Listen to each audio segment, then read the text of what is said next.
Space, the final frontier.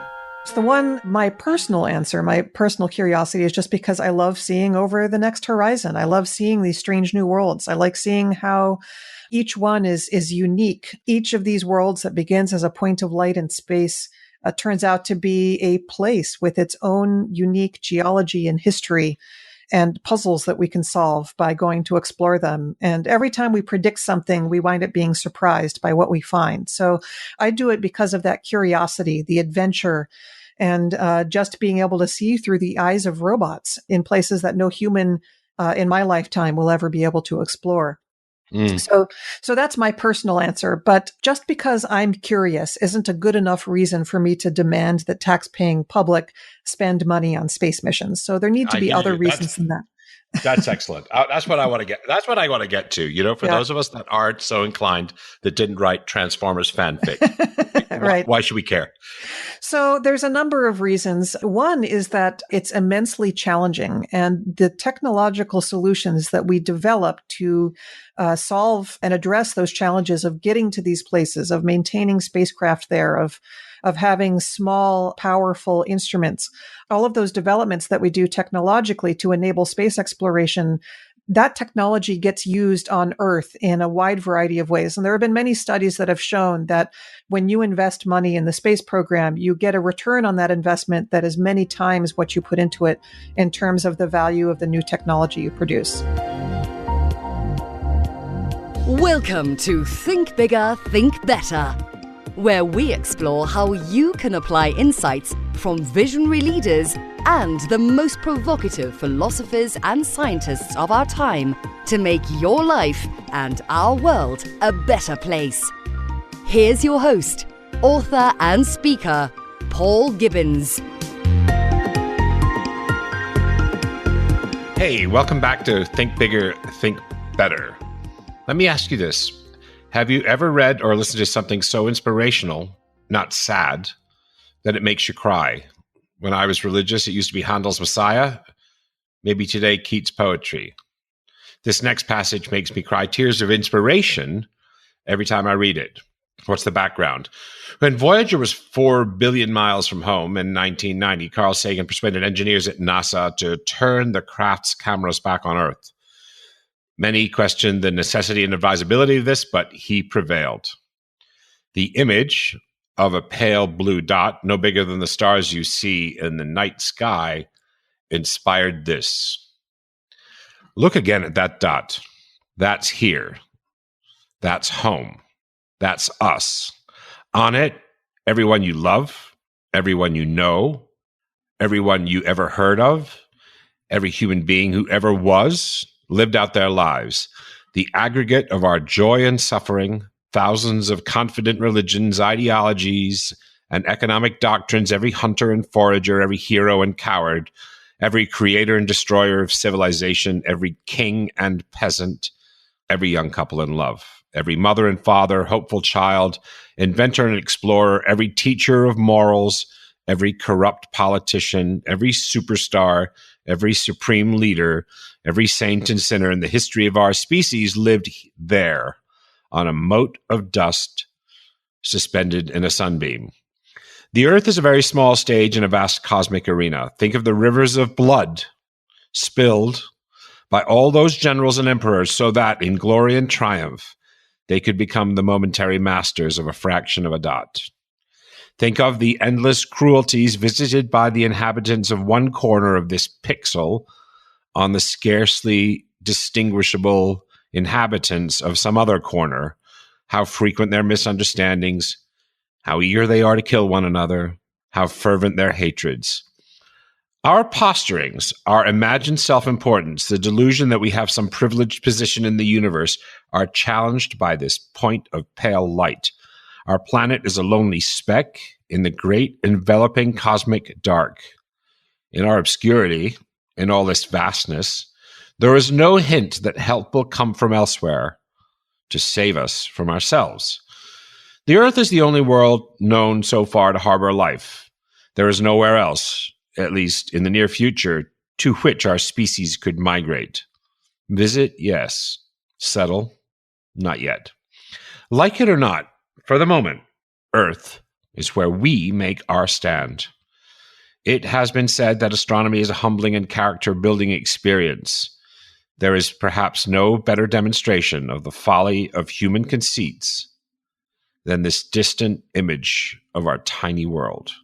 To me, it underscores our responsibility to deal more kindly with one another and to preserve and cherish the pale blue dot, the only home we've ever known. So why space? In 1970, a Zambia-based nun named Sister Mary Jacunda wrote to Dr. Ernst Stuhlinger, then Associate Director of Science at NASA's Marshall Space Flight Center, in response to his ongoing research into a piloted mission to Mars. Specifically, she asked, how could he suggest spending billions of dollars on such a project at a time when so many children are starving on Earth? It's a fine question, and one we'll get into in the show a bit later. He tells the following story. About 400 years ago, there lived a count in a small town in Germany. He was one of the benign counts, and he gave a large portion of his income to the poor in his town.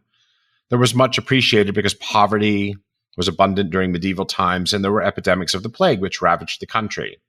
One day, the count met a strange man. He had a workbench and a little laboratory in his house, and he labored hard during the daytime so that he could afford a few hours every evening to work in his lab. He ground small lenses from pieces of glass. He mounted the lenses and tubes, and he used these gadgets to look at very small objects. The count was so fascinated by the tiny creatures that could be observed with strong magnification, he invited the man to move with his laboratory to the castle to become a member of the count's household and to devote henceforth his time to the development and perfection of his optical gadgets, quirky gadgets. As a special employee of the count, the townspeople were outraged when they realized that the count was wasting his money, as they thought, on this stunt. We are suffering from a plague, they said, while he is paying this man for a useless hobby. But the count remained firm. I give you as much as I can afford, but I will also support this man in his work because I know that someday something will come out of it. Indeed, something very, very good did come out of this work, and also of similar work done with others in other places, the microscope. And it is well known that the microscope has contributed more than any other invention to the progress of medicine, and the elimination of the plague and many other contagious diseases from parts of the world is largely a result of studies which made the microscope made possible, the germ theory of disease. And so that story is perhaps an apocryphal story, but a story of why space exploration may yield fruits that we cannot yet imagine. And today we explore space exploration with Emily Lakadawalla of the Planetary Society. She's just been awarded an honorary doctorate. She's on a list of top 25 best science blogs, and she's the editor of the Planetary Society magazine. So what's the Planetary Society?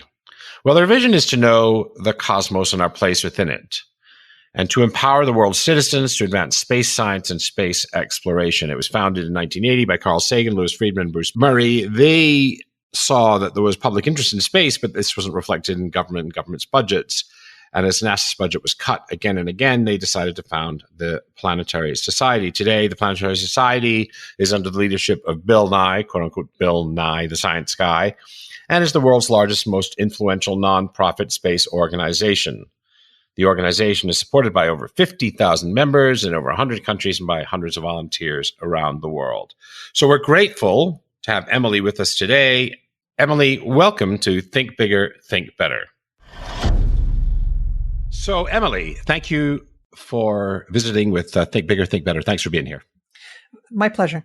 Cool. So, listen, I always start with this. It's kind of embarrassing, but tell us something quirky with you. I've told everybody about your bio, but something that's perhaps off the bio that's unusual about yourself.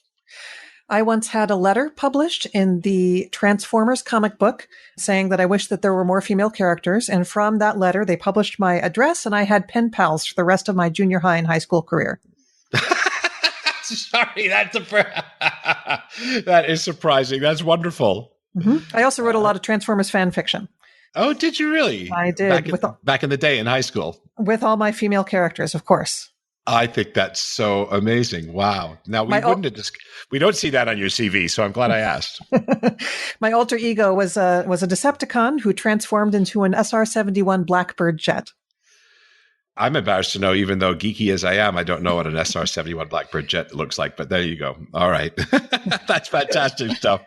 All right. So, well, Gosh, you already answered my first question. I was going to ask you what attracted you to the Planetary Society. Where else could a high school girl go who's writes Transformer fanfic go but TPS? Now, why did you go to the TPS?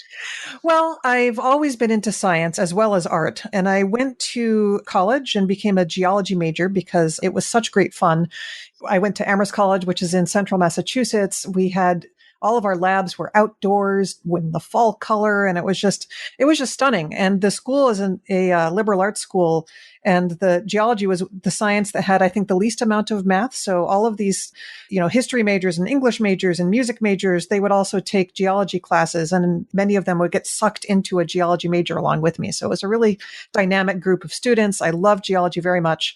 But I didn't want to do research. I didn't want to become an academic. I thought perhaps I would become a science museum curator or something like that.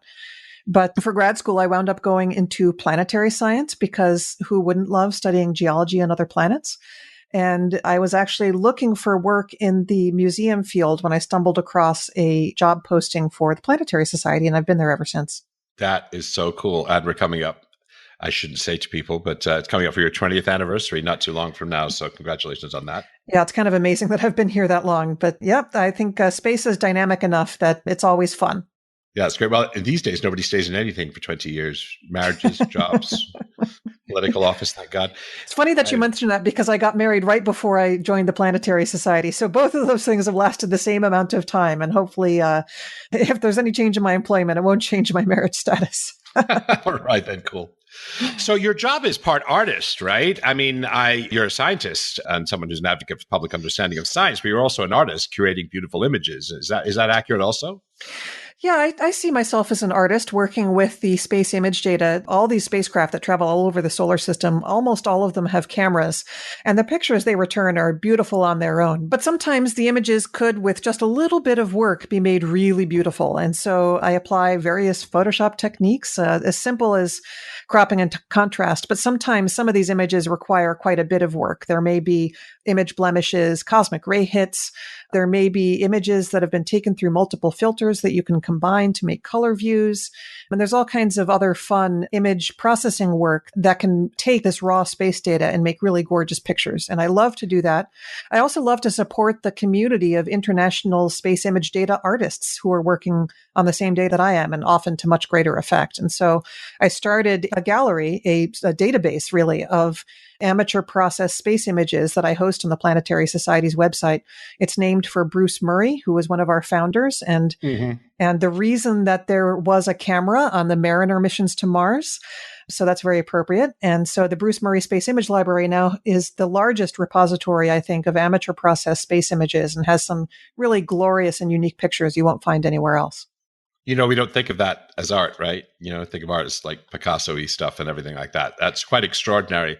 And, art, of course, is limited to what the human vision, that part of the electromagnetic spectrum that we can see with our eyes.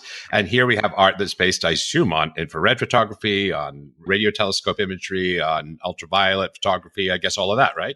That's right. Most of the spacecraft images that we see are in either visible wavelengths or near infrared wavelengths. And so that's not too far beyond what humans can see, but it still does depend upon solar illumination. So the images still look pretty familiar, even if they're taken in infrared wavelengths. But yes, you get to see information from parts of the spectrum that the human eye is not sensitive to. But of course, you can only present it in parts of the spectrum that human eyes are sensitive to. So you have what are called false color images, where you've taken information from the ultraviolet or infrared parts of the spectrum and kind of smushed it down into visible wavelengths so that human eyes can actually study it. Which is cool, which is great, and which is art. That's amazing. That's cool. So which part of your job do you like best? Which is the most rewarding? I think, the pictures, it always comes back to the pictures. Processing pictures always makes me happy, but sharing those and makes me happy. Sharing them and being kind of a nexus in this community. I'm sort of in the middle of the amateur image data processors, and then I also participate in the professional planetary science community. They often don't have those artistic skills, but they need images to illustrate their work. And so I love being able to serve as kind of to help connect the amateurs and the professionals. I also just really like being able to help people do their work better. And so a lot of the time I'll go to a scientific conference and I'll see somebody using a slide that I'm like, oh, that's not a very good image here. I can give you something better. And so I've produced a bunch of slides that show comparisons of moons and planets and of asteroids and comets, the kinds of images that I see showing up in talks all the time. And I can make those talks beautiful and more effective by giving them better illustrations. That's very cool. Are you responsible for any of these amazing colorification of these amazing nebula images that we've seen? Well, I don't do very much personally with astrophotography. I'm really very much a planetary scientist. I'm a geologist. And so I'm most interested in the worlds that I can imagine doing geology on. So that includes the terrestrial planets, Mercury, Venus, Earth, and Mars, as well as our moon. It also includes all the outer solar system moons, things like Io, Europa, Ganymede, and Callisto, and Triton, and Titan, and Enceladus, and Tethys, and Rhea, and Miranda. There's so many of them out there. I love all those little worlds. And so that's the kind of data that I tend to focus on. Yeah, I read something very interesting on the internet as I was preparing for this, something about we should be thinking about colonizing Titan before we're thinking about colonizing Mars. How Titan was in many ways a better candidate, and it had beautiful images of Titan, which I think is remarkable that we can, that's just an incredible thing. I don't know about that. It would take so much longer to get to Titan than it would to get to Mars. Titan is really very far out there. Saturn's, about 10 AU from the sun. That's a long way away. Mars is 9 months, right? Titan's what, 4 or 5 years, maybe longer? Yeah, something like that. I mean, it depends on how you go and how powerful your rocket is and everything else. But we haven't had humans survive in space for long enough to get them to Mars and back, much less to Saturn and back. Yep.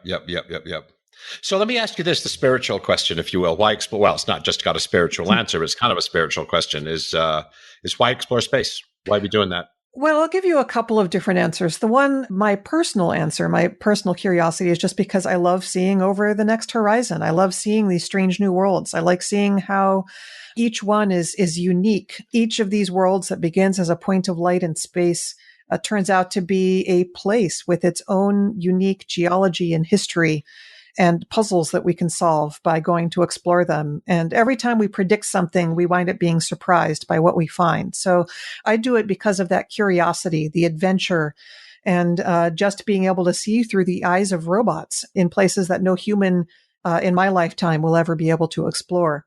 So that's my personal answer. But just because I'm curious isn't a good enough reason for me to demand that tax-paying public spend money on space missions. So there need to be other reasons than that. That's excellent. That's what I want to get. That's what I want to get to. For those of us that aren't so inclined, that didn't write Transformers fanfic, right? Why should we care? So there's a number of reasons. One is that it's immensely challenging, and the technological solutions that we develop to solve and address those challenges of getting to these places, of maintaining spacecraft there, of having small, powerful instruments, all of those developments that we do technologically to enable space exploration, that technology gets used on Earth in a wide variety of ways. And there have been many studies that have shown that when you invest money in the space program, you get a return on that investment that is many times what you put into it in terms of the value of the new technology you produce. That's one reason. Another one is that, space is like dinosaurs. It's very easy to get people excited about it.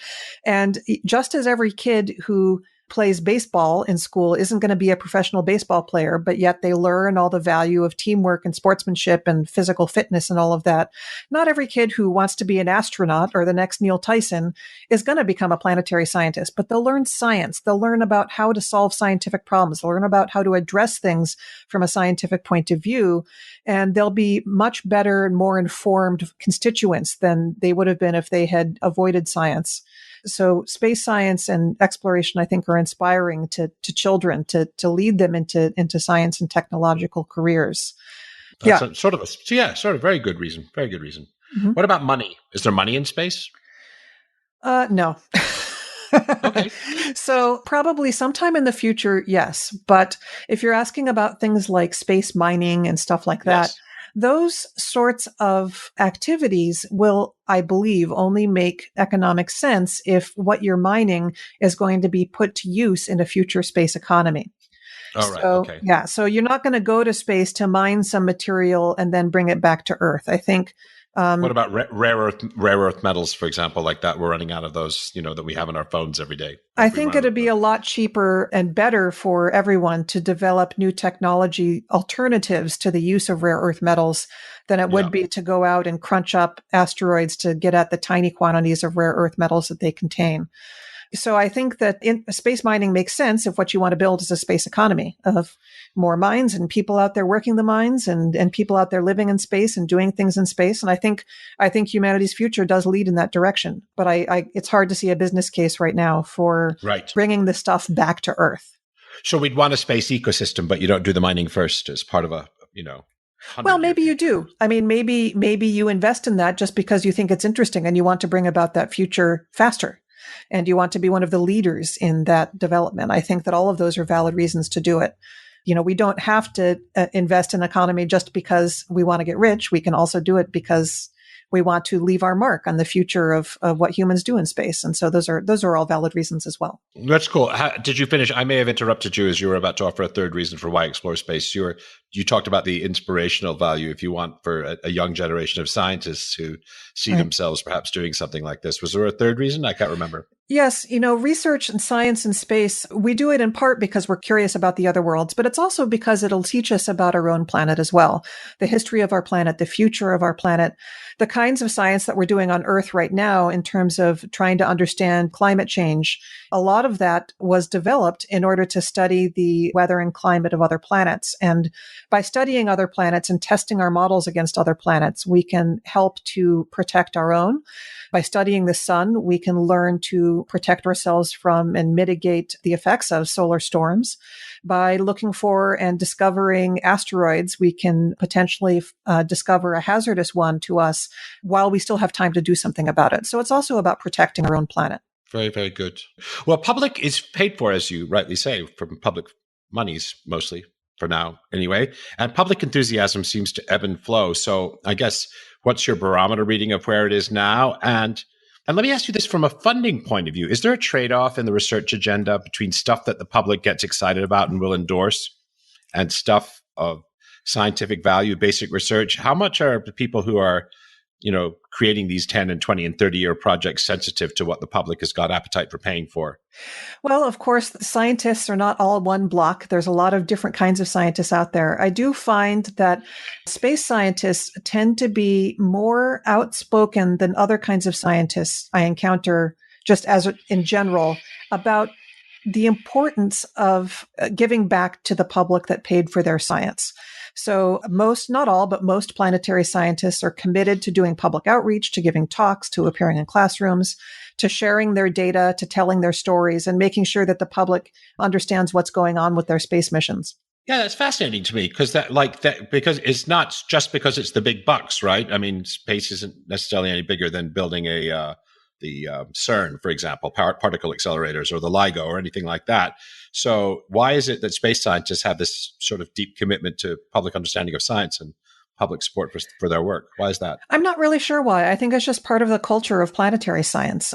I think that a lot of these people were inspired to study. You don't generally as a kid wake up and say, I want to be a planetary scientist. Usually there's a moment of spark, of inspiration to go study space because it inspired you as a kid. And so I just think that people in general want to give back.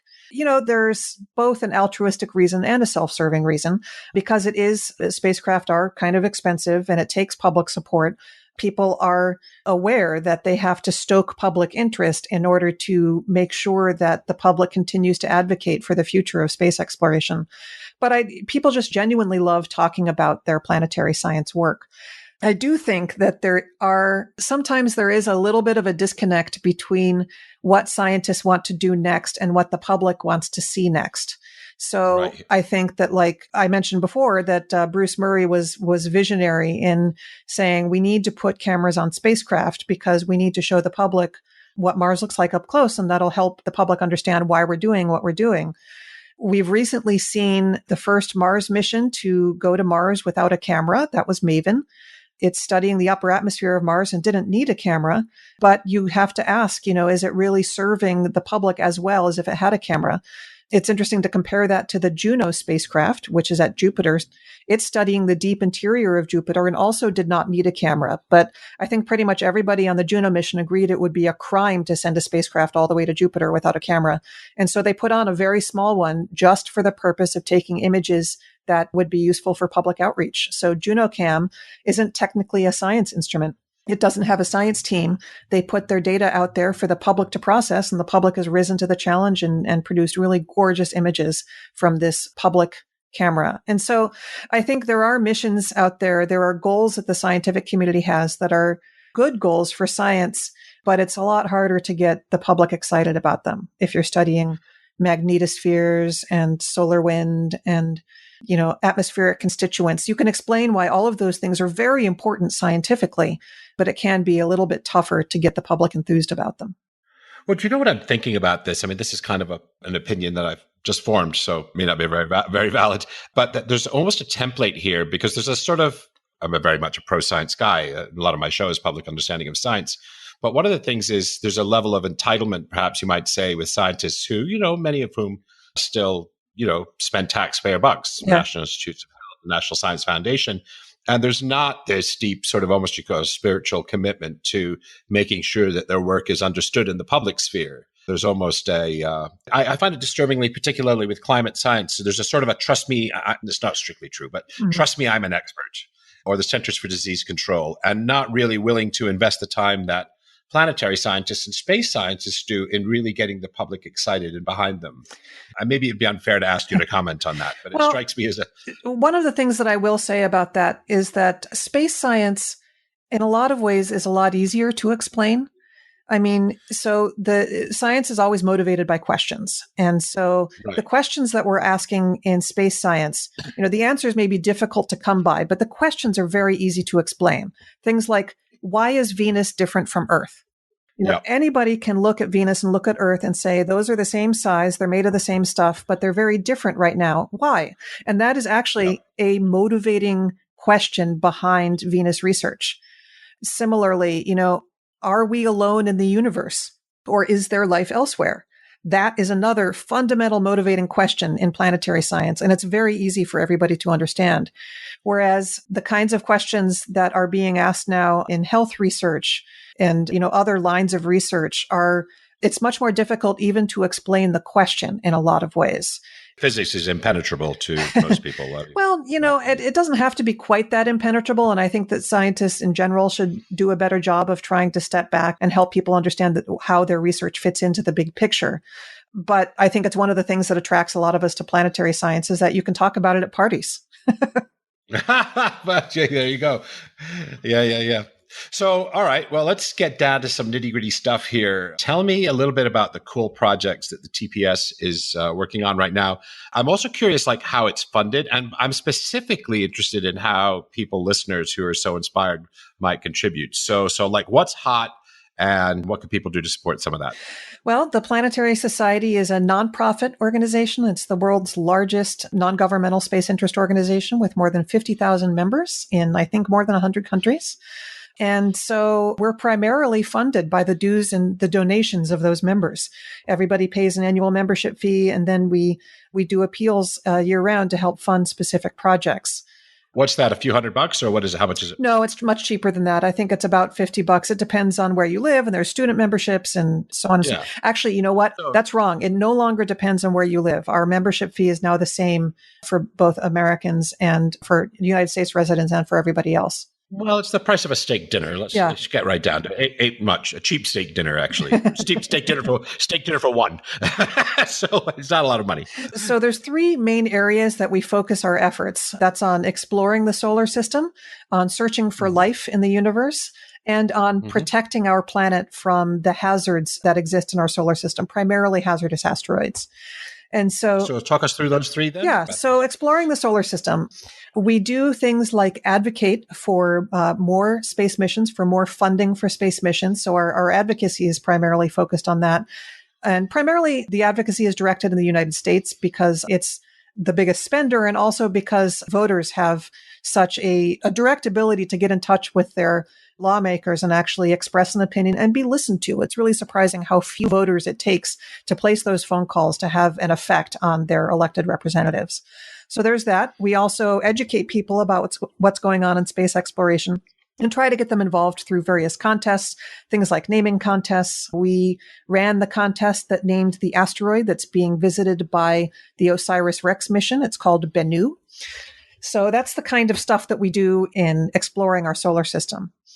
The Search for Life, we were one of the founding organizations behind the SETI at Home project that chopped up radio signals and sent them around to people's computers for their screensavers to use to look for signals from space. So that's The SETI project? Yeah, that's part of the SETI Search for Extraterrestrial Intelligence project. But most of our work on life in the universe is not about finding ET. It's about finding any evidence that life originated elsewhere or exists elsewhere. So we're not talking about little green men and spaceships. We're talking about microbes maybe that may once have lived on Mars or may currently live in Europa or Enceladus or any of the places that we think might harbor life. Or just organics, right? I mean, more complex organic molecules, right? Well, organic molecules actually occur naturally without life being involved. Organic molecules are just ones that contain a lot of carbon, covalently bonded to other materials like oxygen and nitrogen and sulfur. And so there's a lot of asteroids, meteorites that contain a lot of that material. It rains down on us all the time. And those would have been the primordial peptides or small proteins or amino acids or as far along as that, or more like methane and No, there are actually quite large naturally occurring hydrocarbons, organic molecules. Things like there are some peptides that occur naturally, the simpler ones. There are also these things called,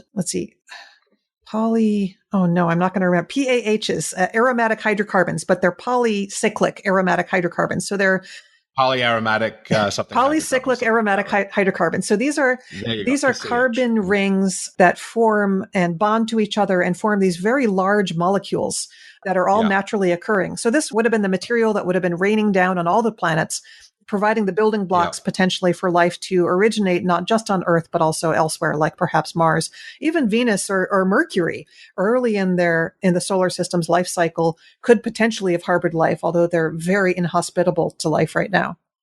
Well, polycyclic hydrocarbons is, DNA, right? I mean, cholesterol. I mean, some of that modified in our bloodstream, right? That's kind of, I think. Yeah, the cholesterols and things, I think, are long chain hydrocarbons. So they're kind of oils and fats and things like that. But yeah, this stuff occurs everywhere. And so the question is, did there ever form some kind of microbe that could have used that material as its food, basically, and started to develop a self-replicating little bit of biology on some other world?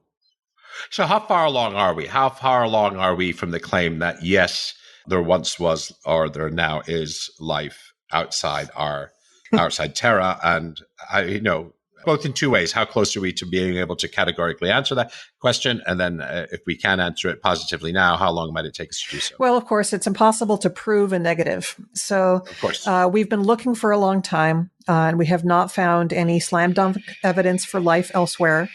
We have identified, thanks to recent planetary missions, we've identified a large number of places that are interesting places to look for life. So we've gotten better, for instance, in our understanding of Mars geology and history. So we know how old the rocks are that we need to go look for fossil evidence of life. We've identified, thanks to the Cassini mission, some really exciting new possible places where life might currently exist in the solar system. The number one being Enceladus. So Enceladus is a moon of Saturn. It's a very small moon. It's only 500 kilometers across, but it has these geysers that it shoots into space from its south pole all the time. And Cassini flew through those geysers and found out that they have chemical evidence for hot springs. So you have salt water in contact with hot rock. So that gives you hot rock being hot because of geologic activity. So that gives you all the ingredients you need, as far as we know, for life and an apparently stable environment for it to exist in. So that's a really exciting place to go look. Now, we don't have a mission out there that can look, but they certainly have been proposed, and I'm sure we'll see one in the future. I just don't know how long it will take. And that's a theory about where life on Earth would have formed, which is in volcanic I think in the ocean, right? Is that correct? Yeah. So a lot of the kinds of chemistry you get a lot of out of equilibrium chemistry. What that means is that you have stuff that wants to react, basically. And whenever you have that, you have just a really good environment you have food, basically. That out of balance chemistry is food for microbes. And so that's why the deep sea ocean vents on Earth are so rich with life. And so that's the kind of environment that we think you might potentially see life having originated or at least thriving in the current solar system. There's some other research that indicates that you might actually need periods of drying out in order to initiate the development of life, in which case volcanic fumaroles are better. And a place like Europa or Enceladus are not so good because they'd never have dried out. And that's why you might want to look on Mars, because Mars certainly has dried out many times and also has had lots of volcanic activity with lots of groundwater. So that could have been a good place for life to initiate. Very cool. Are those volcanoes, that's not the word you used, on Enceladus, are they hot? What's the temperature? Because you need some heat for it to react, I guess, to help the reactions along. Absolutely. Anywhere you have volcanism, anywhere you have rock being stressed and you have quite a bit of heat. So you could have pretty high temperatures down there. We know that at the surface, some of the vents are pretty close to the melting temperature of water. It's very cold out there in the outer solar system, but those vents, Cassini measured their temperatures and it sure looks like there's liquid right underneath it. And that's plenty warm. That is amazing. So that was the third thing, was searching for life outside Terra. What about protecting Terra from an asteroid? What about that? So there's a couple of ways that you can do this. And the main two things that we focus on are, one, discovering the potentially hazardous asteroids. And so actually the best thing you can do to reduce the risk from asteroid impact is to find and track asteroids that might be dangerous. And virtually all of the time, you discover a potentially hazardous asteroid, further tracking of it reveals, nope, in fact, it's not going to hit us after all. And so, so you can breathe a sigh of relief. And so we've been advocating for and helping with the discovery of lots and lots of asteroids. We've helped to find all the biggest ones, the ones that could, kill all life on Earth. We found the ones that could probably kill human civilization on Earth. And we're working our way smaller to the continent killers, down to the city killers, down to the, So there's still a lot out there to be discovered, but we've retired some of the biggest risks that way. What happens if something's on the way, though? So that's the other part of the problem is if we do find something that is, after tracking, determined to be heading our way, what can we do about it? And if we have enough lead time, there's actually a lot of different things you can do because, a near-Earth asteroid will have an orbit that takes it about, somewhere between 1 and 5 years in order to go around the sun. And so if you can give it just even the tiniest of nudges now, you can change its orbit enough so that time that it might have come around and impacted us, it actually won't anymore. And so we're pursuing a lot of different technologies to do that. There are things where you can have little spacecraft that shoot lasers at an asteroid to ablate some of the surface and make it help impart a little bit of a push to the asteroid that way. You can have a gravity tug, which is a heavy spacecraft that sits in space close to the asteroid, but doesn't even touch it. That's just kind of pulling on it very gently with its own gravity, and that helps shift its orbit. Oh, I see. That's interesting. Just the weight of the gravity generated by the mass of the exactly. Of the spacecraft. You can also color one side of, you could launch something that basically covers one side of the asteroid in chaff, something very reflective, and the solar light pressure will nudge the asteroid. And all of these things, they're very slow, they're very slight changes. That's very cool. But over time, they'll cause enough of a change to move the asteroid out of a hazardous orbit. There's actually one more thing you have to do though, which is that let's say you discover an asteroid that is on an impact course for the United States. And the United States sends up a ship that makes sure that it won't hit the US, but, maybe it'll hit slightly later and it'll hit China instead. Okay. So that's obviously not a solution that anybody really wants, but there's obviously some diplomacy that you have to work to make sure that the world is working together to mitigate these threats together so that mitigating a threat to one country isn't imposing a threat to the people in another country. We want everybody to be safe. We want all of the planet to be safe from asteroids. And so we're going to make sure that there aren't unilateral actors here that are going to just deflect the danger somewhere else. Well, no, well, we've got a very good way of taking out France, though. For sure. I don't have anything against the French. They make very nice space instruments. What about Bruce Willis? Can we ever do anything like that? It's so hard and complicated to send humans. You need to have a real good reason for it. Now, I could see a real good reason for human ingenuity, because you don't really know what you're going to find when you visit the asteroid. Maybe by the time we discover a hazardous asteroid, it will be far enough in the future that we have much better capability to fly humans around space. But for now, your best bet is robots. They're cheap. They're fast to build. They're easy to launch. And when you're talking about flying one to something that passes close to Earth, it's really easy to get to that target too. So you could launch a ton of little spacecraft and they could all work together or survey the asteroid, do all kinds of stuff. So yeah. How much you're talking about getting like 5 or 10 years? Yeah, ideally, or even more than that. Ideally, you have 100 years of warning. But yes, you can do all of these things that I described with, like you say, 10, 20 years of warning. 5 is beginning to get a little close because you still have to build and launch a spacecraft. So, and that takes time. So hopefully we have at least 20 years of warning before one of these things is going to hit us. Okay, cool.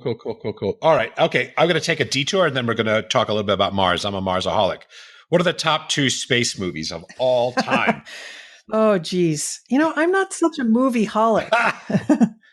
So, yeah. Oh, Interstellar, The Martian, Red Mars. I haven't seen Interstellar. I read more science fiction. And so I have some favorite hard science fiction books, like the Red Mars trilogy by Kim Stanley Robinson is... I was going to ask you about that. Are you Anne? Are you a red? It's been a long time since I read them. I think I'm a red, though.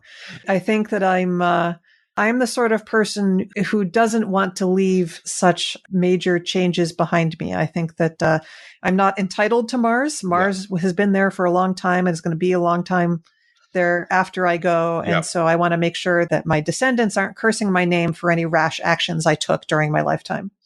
God help us. For people who don't know, that's also my favorite trilogy, Red Mars, Green Mars, Blue Mars. I'm actually rereading it for the 3rd time now, and it's I think it's 1,700 pages in total. And are you a red or a green? There are those who want to terraform Mars and make it Earth-like, which in the around 2100, that's highly achievable. And then there's a faction which want to keep Mars red, which there's a certain beauty and certain, how would you describe it? And there's not a certain beauty, but a certain moral obligation to leave Mars be Mars. Yeah, that's right.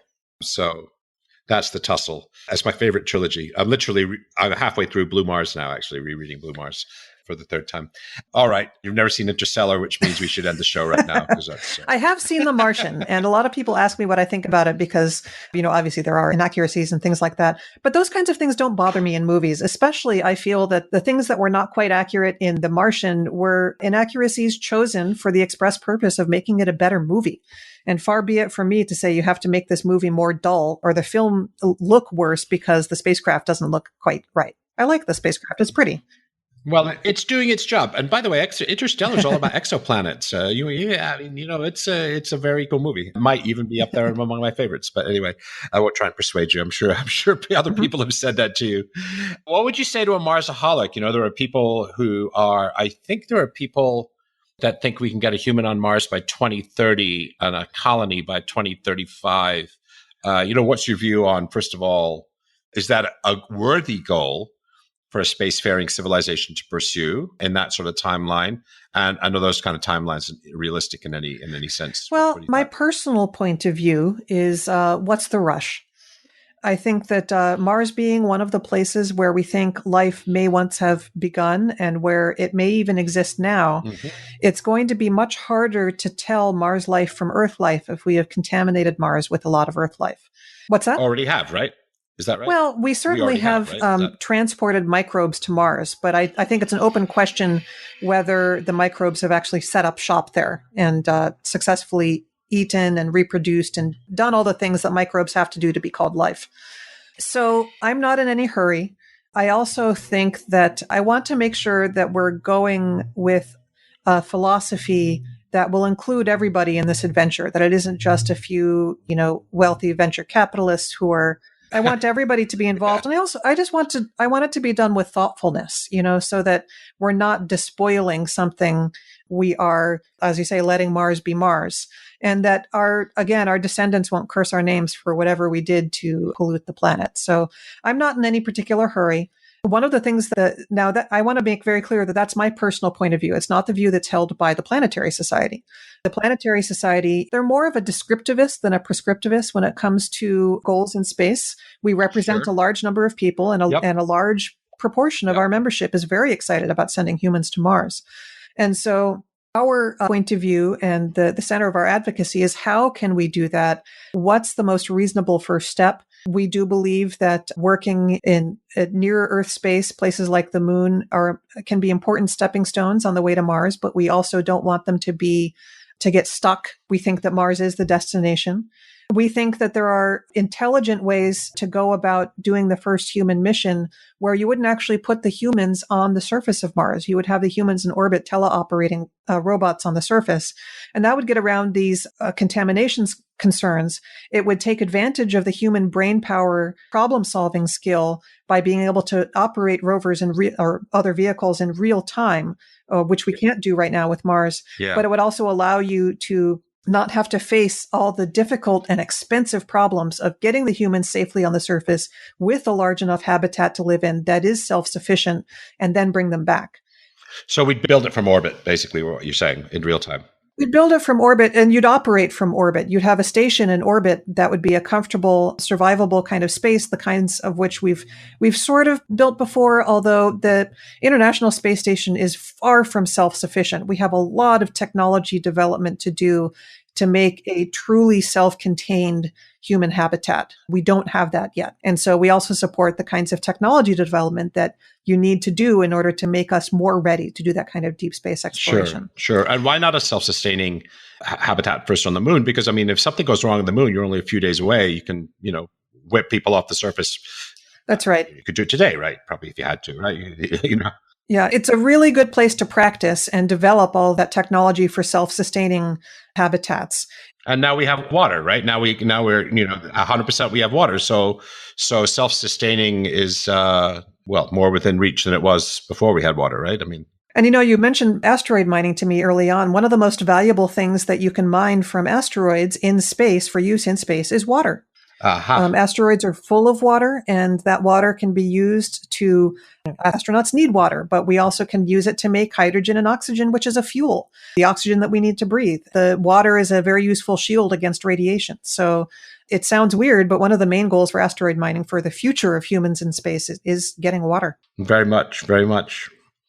So what do you think? If I asked you to open up a crystal ball, what do you think? When do you think the first human will set foot on Mars, and when do you think the first self-sustaining colony might exist on Mars? I'm just asking you to cast the dice here, or look at your crystal ball. I mean, I won't call you back in 5 years and say, "Ha ha, you're wrong." So I'm always a little ornery and try to come up with something that will surprise you, and is not necessarily the most likely thing, I think, but I think it is highly probable that the first human to reach the surface of Mars will be dead when they get there. Because it's a big challenge. If people are in a real hurry and are not addressing the risks, there's so many different ways that a landing on Mars can go badly. There's a lot of different ways that the journey to Mars can go badly. And so, especially if it's the kind of company, if it's a private company that doesn't plan on bringing the astronauts back, which is, the kind of thing that you've seen proposed in many places. The first landing may well be they died en route, or they died from the rigors of landing, or the spacecraft didn't survive the landing and they kersplatted and sent human guts all over the place on the surface of Mars. So that's my prediction. I know it's not a happy one, but I think it's important to throw that out there, though, so that people understand. I mean, this is an incredible challenge. It will be more challenging than anything humanity has ever done before. And when you face challenges like that, you face great risks, and you have to be willing to face up to the consequences of your bets going badly. Well, so let's go back to the United States in 1961 and the risk of trying to send someone to the moon by 1970. Would you think that here in 2018, the risks of trying to send someone to Mars by, 2035 are greater than the trip to the moon looked at 1961? What would you say about that? It's really hard for me to compare because, of course, technology has changed so much. We have so many advantages technologically that the Apollo astronauts didn't have. But on the other hand, when you have a clockwork spacecraft, there's a lot less software to go wrong. There's that famous photo of, what's her name? The woman programmer who wrote the code that sent the astronauts to the moon and helped. The one from Hidden Figures, the woman, the star of Hidden Figures? No, this is a different, Margaret Hamilton, I think. Anyway, she's standing next to this stack of paper that's as high as her, and that was all of the code that was written in order to send the astronauts to a safe landing on the surface of the moon. I can't even imagine printing out all the software that exists on just a robotic space vehicle today. So greater technology can achieve greater things. It can also expose us to other kinds of risk. So it's really hard for me to compare. Anytime I look back at the Apollo program, I'm just stunned by the achievements. And I guess the Apollo program serves as a good reminder that you can't let risk frighten you, that the only way to achieve great things is to accept great risks and to press forward as best as you can. How many of them blew up? Apollo 8 blew up? And Apollo 13? Apollo 1, and then there was the big in-flight problem with Apollo 13. But there were a lot of moments on the Apollo missions that we got lucky.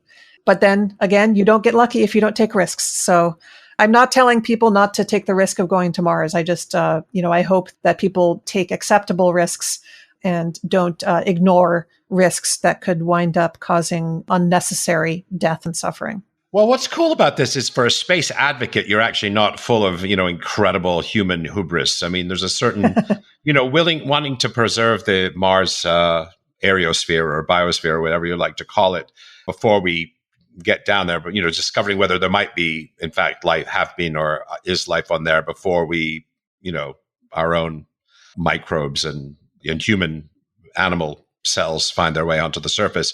So that's interesting. And also, you certainly couldn't be accused of being drunk on space hubris or drunk on any of that. No, you're sounding in a sense a cautionary tone. So that's interesting. I didn't expect that. Before we wrap up, I just want to ask you, so you're a Red Mars, Green Mars, Blue Mars fan.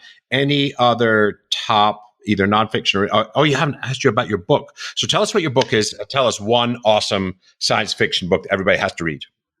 Okay, so my book is called The Design and Engineering of Curiosity, and it's all about the design and engineering of the Curiosity rover. It's actually the first of 2 books I'm writing about Curiosity. I found that I had to write this one in order to understand the rover and how it worked well enough to be able to write about the scientific story, which is what I'm working on right now. So any question you ever had about what that thing is on the rover, I answer it in this book. I also, one of the things that I sought to do, a lot of the papers that are written about this mission were written before it launched.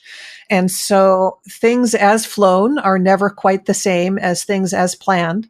And so I worked very hard in this book with engineers to make sure that I knew everything that had happened to the rover, when things broke, how they got fixed, stuff like that, so that it's as complete a guide as I can possibly make to how the rover works for anybody who's either a fan or a professional working on the mission. Crazy. That's cool. Questions you have and questions you didn't know that you had.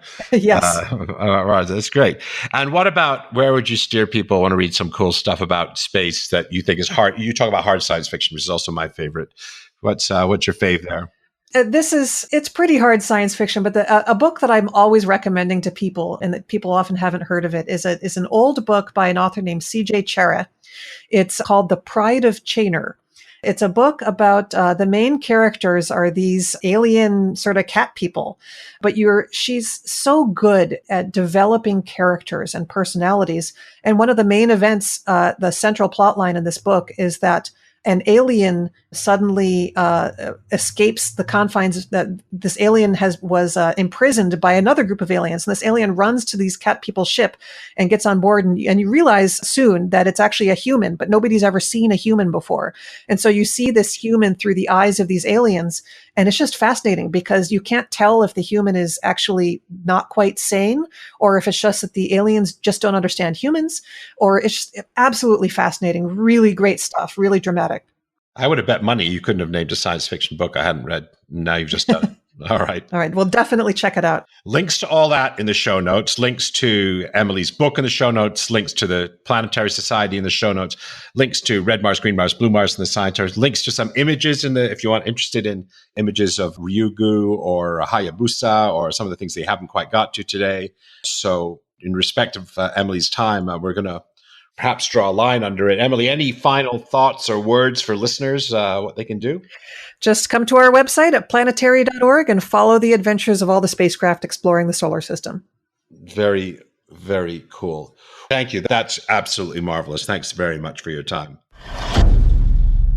And thanks for listening. That wraps up our show with Emily. We talked about a real nerd book, Red Mars, Green Mars, Blue Mars. It's a trilogy, and each of them are substantial. But by an author called Kim Stanley Robinson, who's definitely one of my favorites, one of my top 5, maybe my top 2 science fiction authors of all time.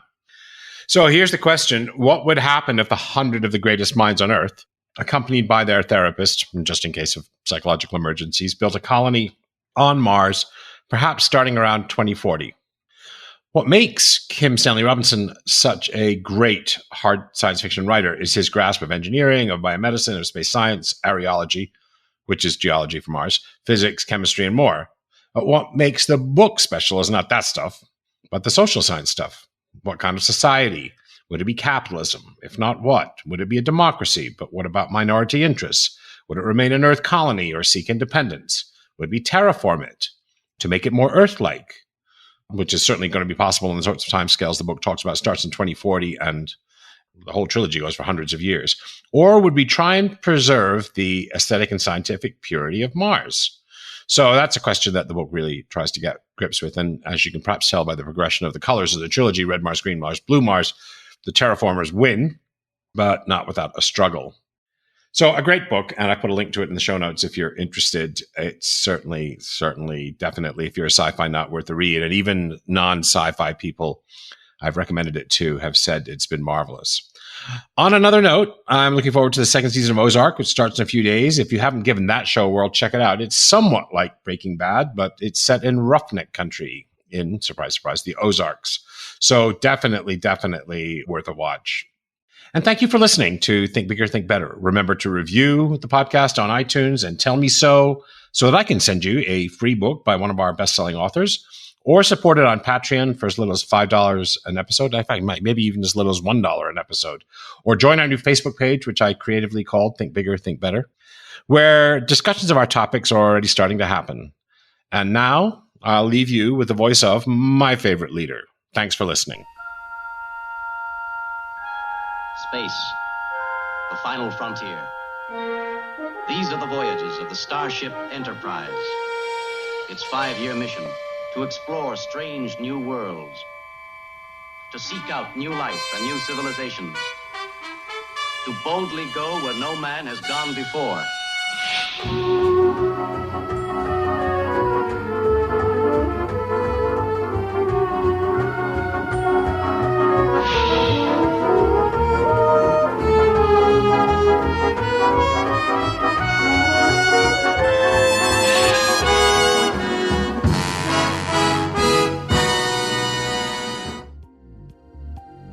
Thanks for listening to this episode of Think Bigger, Think Better.